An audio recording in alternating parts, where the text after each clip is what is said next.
If your Samsung TV screen goes black, don't worry, let's try to fix it together. The first thing you want to do is this.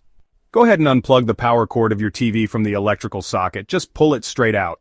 Now wait for about 30 seconds. This pause allows your TV to reset any residual power that might be causing the issue. After the wait, plug the power cord back into the socket. Now turn your TV on to see if it's working. If the screen lights up, great. If not, let's move to the next step. Still seeing a black screen? Let's try another method. Again, unplug your TV from the electrical socket. Next, locate the physical power button on your TV. This could be on the right, left, or center depending on your model. With the TV still unplugged, press and hold this power button. Keep holding the power button for about 1 minute. This helps discharge any remaining static electricity within the TV.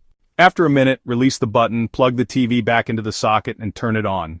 Check if the screen is back to normal. If the problem persists, try repeating these steps 5 to 6 times before moving on to another troubleshooting method.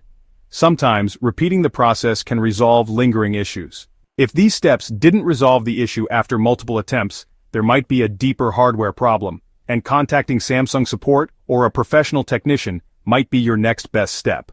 That's how you can potentially fix a black screen on your Samsung TV with just a couple of simple steps. Good luck, and I hope this helped.